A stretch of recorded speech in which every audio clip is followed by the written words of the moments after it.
এই রহিম রূপবানের ভিতরে যা যা ক্যারেক্টার আছে তোমাদের এই পাঁচজনকে মনে হয়েছে অত্যন্ত দুর্বল।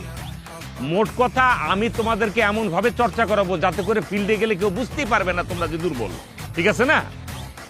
আসল কথা হচ্ছে কি, আমি এখন যেটা করাবো, আমি যা যা বলবো সেটা তোমরা অনুসরণ করে সেইভাবে করবা, ঠিক আছে?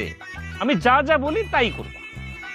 হ্যাঁ হ্যাঁ, আমি এখন যেটা বলতে চাচ্ছি, আমি এখন যেটা বলতে চাচ্ছি, আর বাবা রিহার্সাল শুরু হয় নাই। আরে বাবা রিহার্সাল শুরু হয় নাই তো। আর আমি যেটা করি সেটা করো।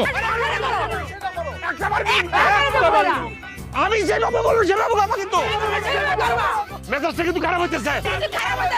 ও আল্লাহ, এই জসিম, আল্লাহ, এই কি ব্যাপার সোহাগ ভাই?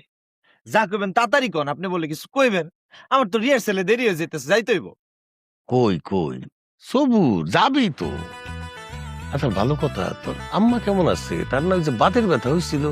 সোহাগ ভাই, আম্মা আলহামদুলিল্লাহ ভালো আছে, আর তার বাতের ব্যথা অনেক আগে ঠিক হয়ে গেছে। তারপর কোন? আলহামদুলিল্লাহ। তোর আব্বার খবর কি?